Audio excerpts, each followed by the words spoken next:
Bonjour, Sœur Fernand. Bonjour Céline. Ça fait plaisir de venir vous interviewer. J'ai préparé quelques questions. Est-ce que vous accepteriez à répondre à mes questions? Oui, ça me fait même plaisir de répondre à tes questions, si je peux répondre. Ok, merci. Alors, ma première question, c'est qu'après vos 10 ans dans l'administration générale de la congrégation, en tant que supérieur général, vous êtes parti visiter vos sœurs dans les 4 continents, dans les 13 pays. Vous connaissez bien la réalité de chaque pays. J'imagine que ça doit être les richesses, beaucoup de richesses à travers toutes vos visites. Est-ce qu'aujourd'hui, vous pouvez nous partager ces richesses-là et aussi en même temps les exigences de votre charge en tant que supérieur général? C'est vrai qu'il y a des richesses et des exigences. D'abord, ça m'a permis de connaître toutes nos sœurs dans différents pays. On est dans 21 communautés. Et on a aussi, ça m'a permis aussi de connaître les besoins de la mission, puis d'avoir une vue d'ensemble de toute la congrégation. Parce qu'on est dans 4 continents, on a 21 communautés, on est plus de 134 sœurs. Alors, ça me permet de connaître la congrégation davantage. Et aussi en revoyant mes 10 années comme supérieur général, j'ai découvert que la présence du Seigneur était vraiment là. Parce que parfois, j'ai eu des décisions à prendre, non pas seule, parce que on a des conseillères comme supérieur général aussi. Ensuite, avec la collaboration de toutes les sœurs, c'est sûr que les exigences diminuent. Mais il y a des décisions à prendre qui demandent beaucoup. Et ça, c'est un service à la congrégation. Et ça m'a fait plaisir de le vivre, avec l'aide du Seigneur aussi, qui est toujours là, dans les moments faciles comme dans les moments difficiles. Et comment vous vivez? J'aimerais bien savoir si vous visitez d'un pays à un autre. Par exemple, je prends un exemple, le pays de Hong Kong. C'est un pays très développé, très riche. Vous visitez vos sœurs là-bas et la semaine prochaine, quelques jours plus tard, vous visitez nos sœurs qui se trouvent dans une extrême pauvreté en Tanzanie. Et comment vous vivez une transition entre deux extrémités? C'est sûr que dans la congrégation, sur 21 communautés, il y a quelques communautés qui sont situées plutôt dans un milieu plus riche que d'autres milieux.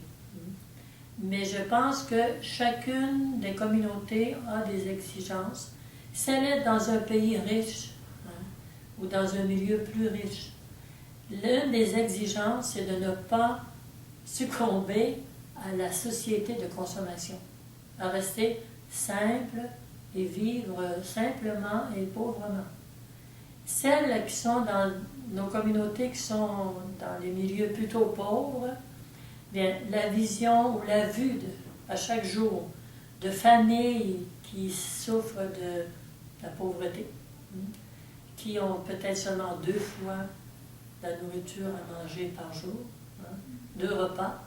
Alors pour ces sœurs-là, c'est aussi exigeant. Bon, c'est sûr que la congrégation opte pour accepter plutôt les missions pauvres, mais on ne peut pas faire non plus de différence dans le sens de dire, ben non, les riches, ce sera d'autres, puis nous autres, on va s'occuper des pauvres. Non, c'est vraiment, on essaie quand même d'être attentif, mais notre option est plutôt les communautés, les milieux pauvres. Il y a aussi les pays qui sont riches, mais qui sont pauvres dans l'esprit. Oui, ça peut arriver, oui, c'est ça. Il y a d'autres pauvretés. D'abord, chaque pays a sa pauvreté. Il y a assez pauvres aussi matériels. Chaque pays a ses pauvres. Chaque pays a ses riches aussi. Il y en a d'autres qui sont plus riches que pauvres, peut-être. Mais je crois que c'est important de répondre aussi aux besoins des personnes dans la nécessité. Et comme tu dis, il y a toutes sortes de pauvreté. À commencer par notre propre pays, au Québec. C'est beau. Et ma deuxième question, c'est qu'aujourd'hui, vous avez déjà fini vos 2 termes en tant que supérieur général et vous êtes nommé pour partir en République démocratique du Congo. Est-ce que cette nomination vous surprend? Est-ce que vous êtes libre de choisir? Est-ce que vous pouvez dire non ou dire oui à cette nomination? C'est une bonne question. Je vais essayer de répondre. Bon, d'abord, quand la supérieure générale, la nouvelle supérieure générale m'a demandé si j'étais prête à aller en République démocratique du Congo, je dois te dire que ma première réaction, c'était la surprise, hein, qu'elle me demande ça. C'est sûr que j'étais allée au Congo pour une visite de 2 semaines. Hein. Le premier 5 ans que j'étais supérieur général, ensuite l'autre 5 ans, encore 2 semaines. Mais là, c'était pour y rester. Et une autre réaction, ça a été, mais je ne connais pas la langue. Je ne connais pas le Kiswahili. Alors, c'est sûr, bon, au Congo, il y a beaucoup de gens qui savent le français aussi. Hein. Mais dans certains milieux, on parle surtout le Kiswahili.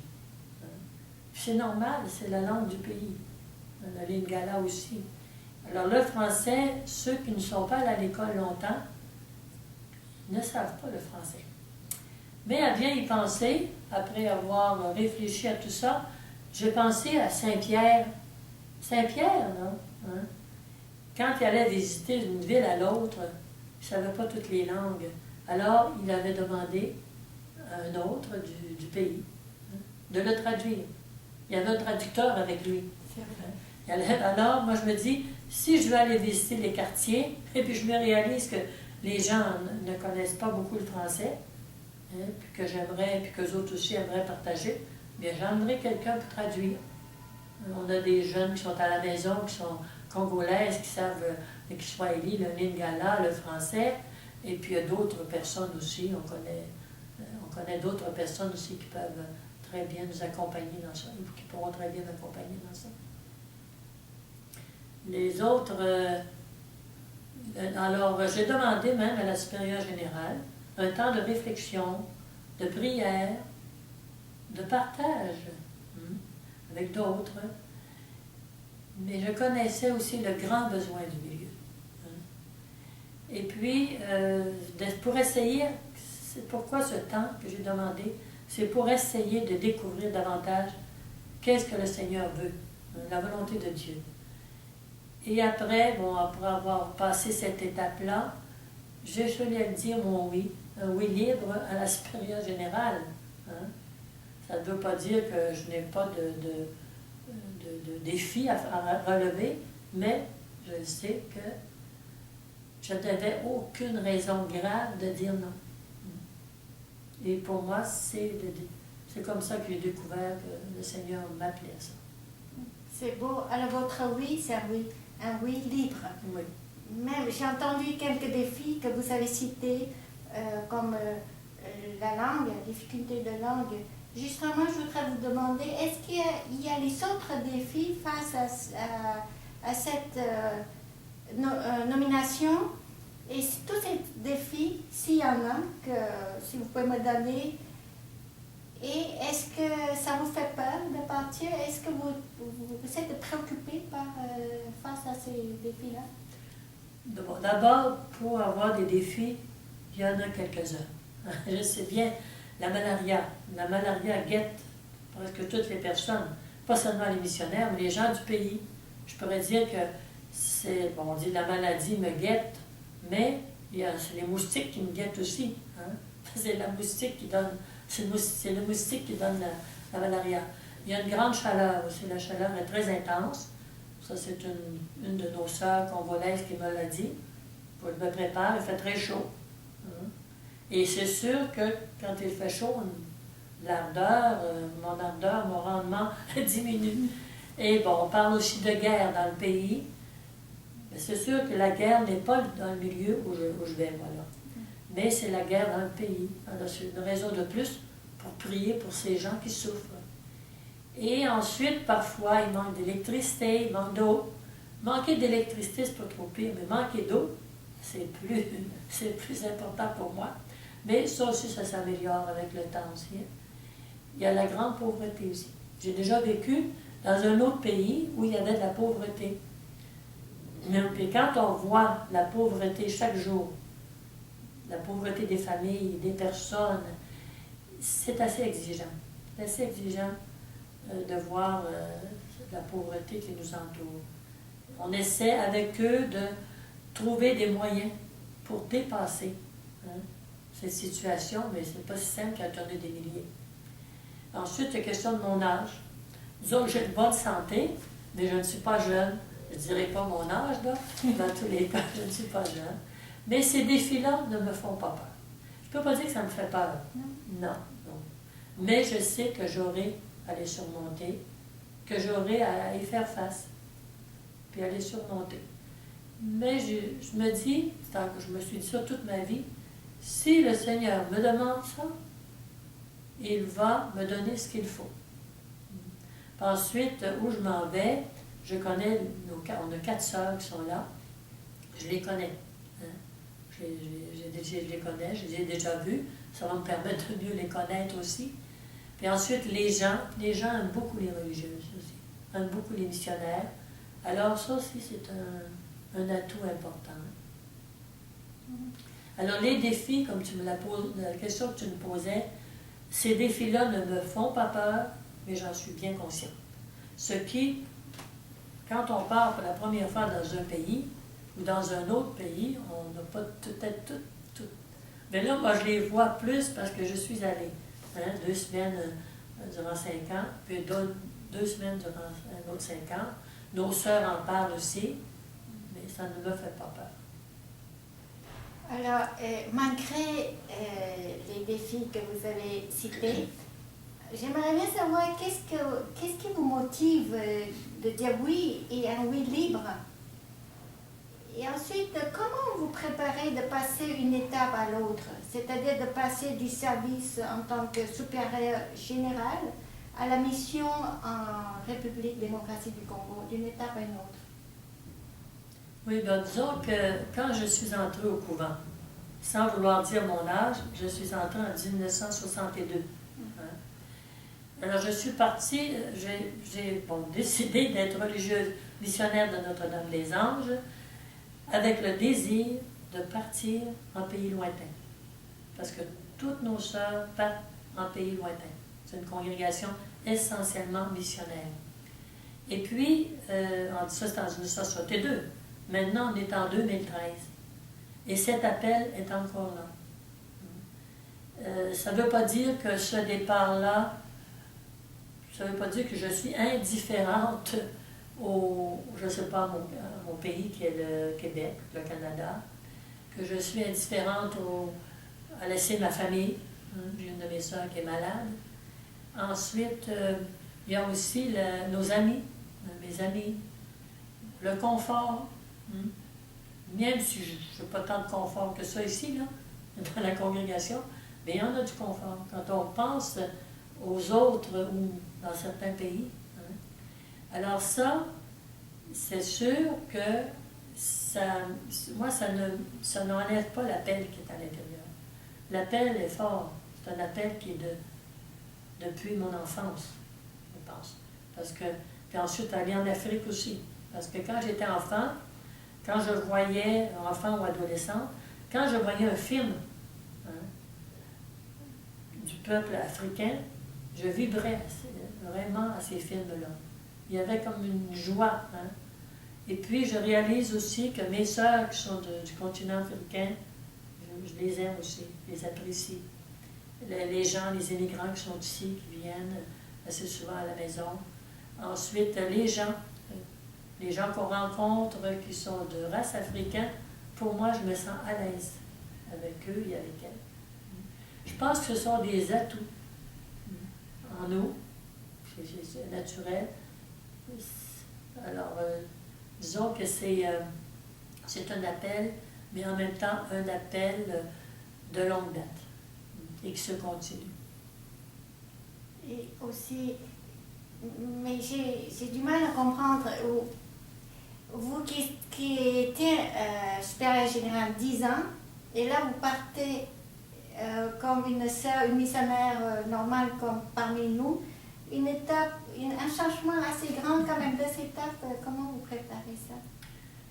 Disons que tu me demandes comment je prépare ça. Je dois te dire que entre les deux étapes, comme tu dis, je n'ai pas préparé en demandant, par exemple, une année d'études.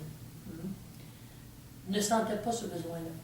Le besoin le plus fort que je ressentais, c'était au moins un mois de retraite. Un mois de prière, de contemplation, de silence, pour reprendre une autre étape missionnaire.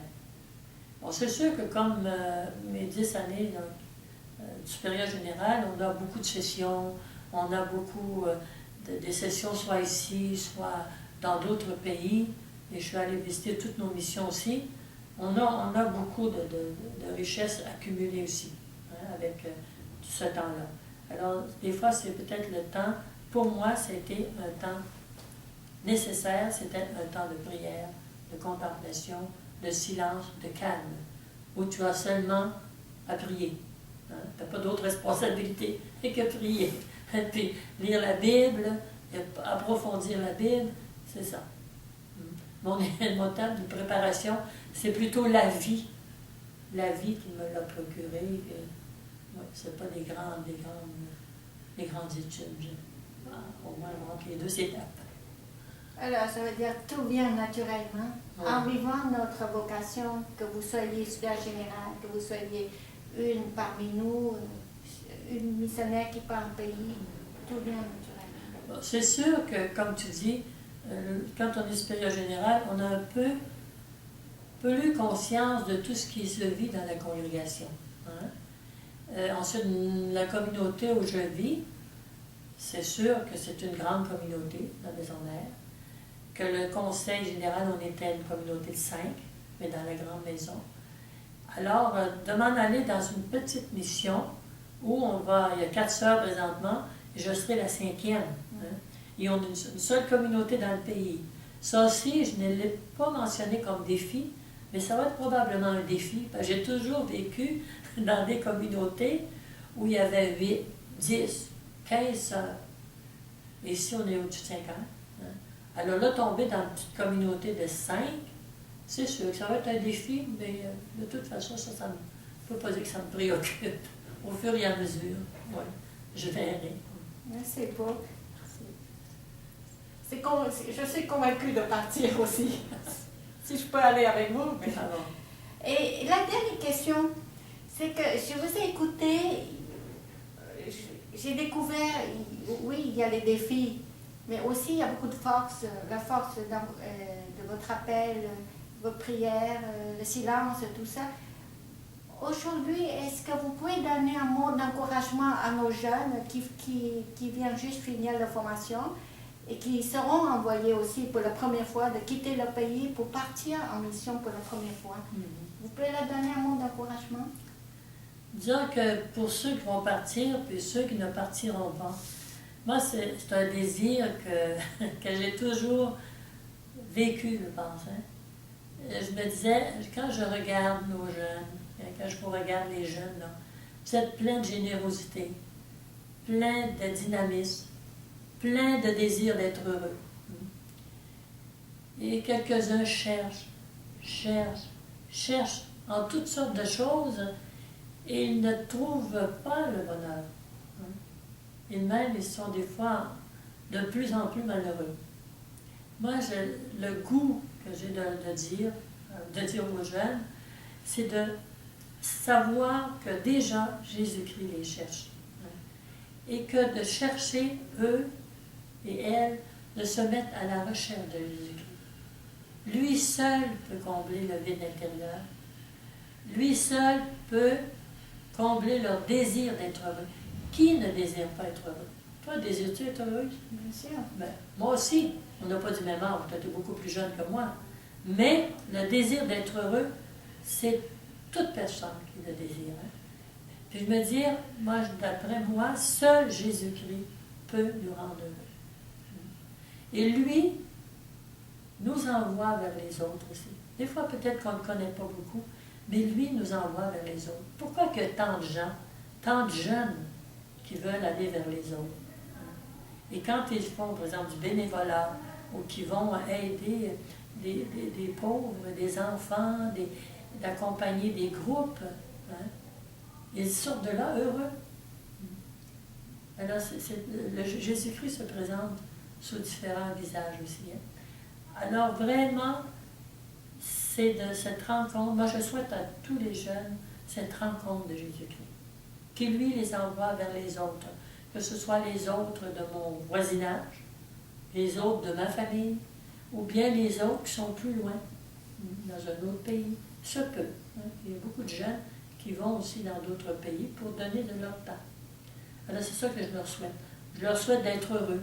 Ça a toujours été très profond en moi, de vouloir les autres heureux. Parce que quand je suis entrée au couvent, et puis durant ma formation, cette rencontre de Jésus-Christ, cette présence de Jésus-Christ était très sensible pour moi. Hein. Et je me disais, et que je voudrais donc que toutes les personnes, les hommes, les femmes, hein, découvrent cette joie de Jésus-Christ. Alors ça n'a pas changé. Je voudrais donc, puisque si on parle des jeunes, que ce soit aussi des adultes ou autres, que tous vivent cette joie. Alors c'est peut-être mon dernier message, la joie de vivre. C'est beau, je partage votre avis, c'est pour ça tous les deux on est dans la même congrégation.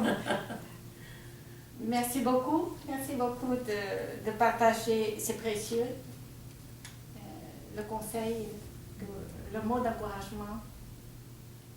Ça nous monte la morale, ça donne envie de partir en mission avec vous. Ah oui? Oui. Ben toi, peut-être que ta nomination, c'est de rester au Québec pour le moment. Alors je te souhaite beaucoup de sérénité, beaucoup aussi de bonheur, hein, parce que c'est quand même une mission importante qu'on t'a donnée. Hein. Toi aussi, tu as des défis, hein, mais sois certain que ces défis-là, tu les surmonteras avec l'aide des autres, avec ta propre personne aussi, et puis avec l'aide de Dieu. Je suis sûre de ça. Merci beaucoup. Ouais.